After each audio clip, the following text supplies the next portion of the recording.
Oh, hey, I'll be with you in a second.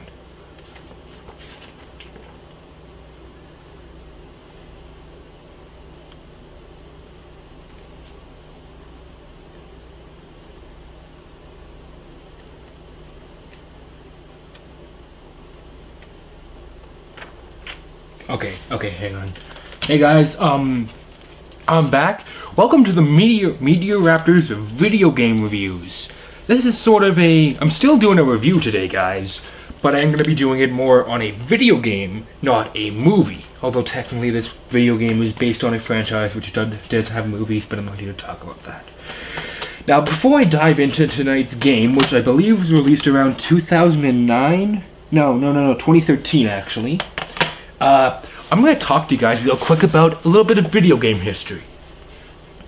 Back in the 80s, when the Nintendo Entertainment System and the Sega Genesis first came out, they were constantly fighting each other for the support of gamers.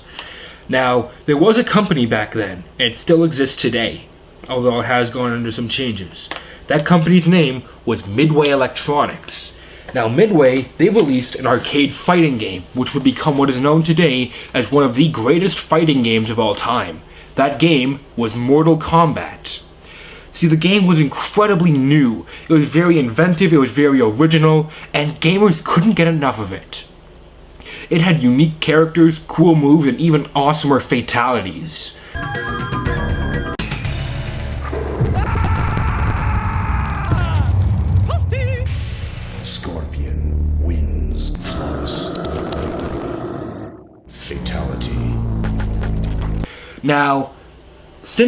Now, because it was such a big success, of course, video games are going to be based off of it for the home consoles. So, not only did the Super Nintendo Entertainment System and the Sega Genesis both get a copy, but what happened when they were ported to consoles actually changed a lot. You see, Nintendo, they wanted to try and make Mortal Kombat more of a family-friendly thing, so it would be open to a wider audience. That meant censoring the blood, which doesn't work in a Mortal Kombat game. Sorry. They decided to cut out all of the blood, including on the fatalities, which was the coolest part of the game, while the Sega Genesis decided to keep the blood, but they had a secret password that if you knew it, you could either turn the blood on or off. Now, this alone was more than enough to make most gamers go, forget Nintendo, let's go play on the Genesis because we can have Mortal Kombat the way it should be. And it was second to the arcade game. Like, it was just like the arcade. Now, like a year or two later, because Mortal Kombat did so well, and people knew right away it was a good game, because it did so well, naturally a sequel was gonna come. And so we had Mortal Kombat 2, which took the first game and improved on it every single way, with better graphics, cooler kills, and just all around a better gameplay design. Then to wrap things up, we had Mortal Kombat 3, which most people will go, it's a good way to end the trilogy, but by far 2 was by far the strongest. Then, well, Midway kind of ran into a bit of trouble. They decided they wanted to take Mortal Kombat characters and try and expand on them. That would make stuff, so they made games with stuff like Mortal Kombat Mythology Sub-Zero and Mortal Kombat Mythology Scorpion. And they took what were known as fighting games and turned them into action-adventure, essentially almost dungeon-crawling games. They were much more open-world, like a Legend of Zelda game almost. Like Mortal Kombat, Shaolin Knights. Like, they weren't this classic two-person beat-em-up sort of game. And it cost Midway a lot. So, finally in 2009, they released what has now become known as Mortal Kombat 9, a reboot which saved the entire franchise, because the graphics were spectacular, the gameplay was perfect, and it was gory, really gory.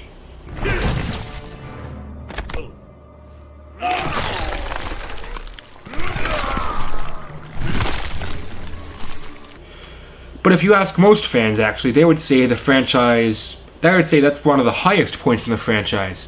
To most people, the lowest point in the franchise would either be Mortal Kombat Gold, which was a game released for the Dreamcast that had so many issues with it, Midway actually had to recall the game redesign it, and re-release it. That's how many problems there were with the game. However, if you also ask many people, they're willing to say that Mortal Kombat vs. DC Universe was another very low point in the series, which ironically was released to the same year as Mortal Kombat 9. I have played Mortal Kombat vs. DC Universe. In fact, I own Mortal Kombat vs. DC Universe. It is nowhere near as good as Mortal Kombat 9 or Mortal Kombat 2. It is still fun, but I can see why very die-hard fans of it were angry. So, 4 years later, a game would be made, this time by NetherRealm Studios, which is essentially what became of... what's their name? From BioWare, I believe. And the creator of Mortal Kombat helped make this game, and they had DC working with them and Warner Bros. That game was released in 2013, and is Injustice: Gods Among Us. Yes. You guys, I've talked about this game before, like just in other videos. I said, you know what, I'm gonna go play some Injustice, it's a great fighting game. Or even at the beginning of the video, I'm like, I was just reading an Injustice comic book here. Like, I really like the game. And to me, second only to Mortal Kombat 9, this is the best fighting game I have ever played. Yeah. So you know what, I'm gonna talk about the story. The story is essentially, in an alternate world, the Joker sets off a bomb, and he destroys Metropolis and ends up killing Lois Lane. And out of anger, Superman gets revenge by breaking Joker's neck. Which then leads to Superman essentially deciding, you know what, forget this, I'm gonna just make sure there's peace in this world by ultimately conquering the world and violently killing anybody who disagrees with him.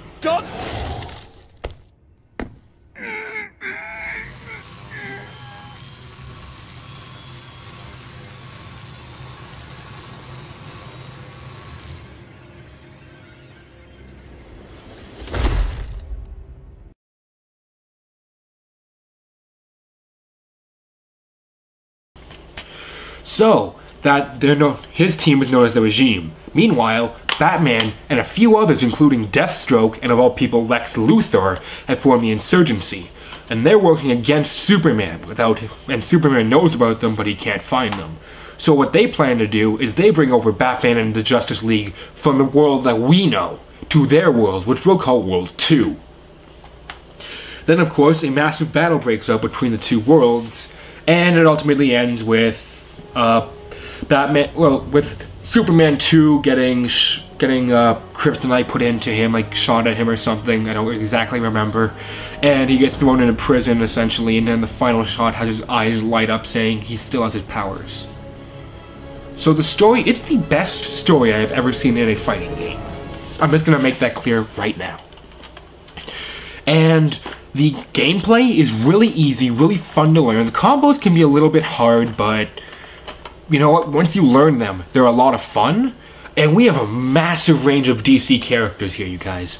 We obviously have characters like Batman and Superman and Wonder Woman and Green Lantern, but we also have characters like Solomon Grundy and Black Adam, and even Aquaman's in this.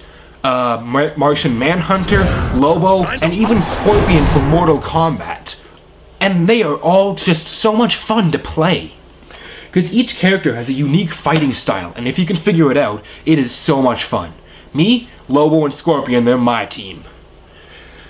Yeah. So anyhow, moving on. The graphics in this game are amazing. And the music is fantastic. Now I would like to say though, one thing which Mortal Kombat was known for were fatalities, when you would very brutally kill your opponent. Like this.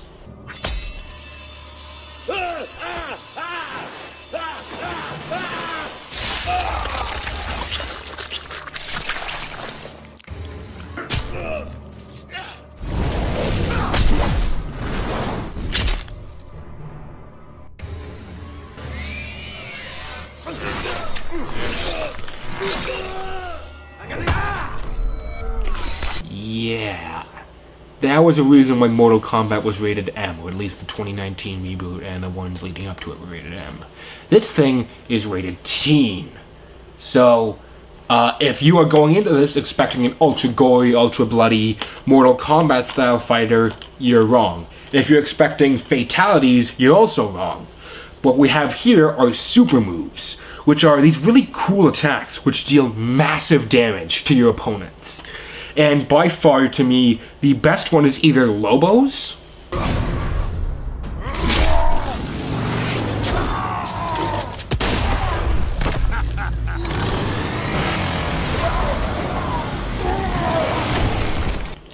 or Deathstroke's.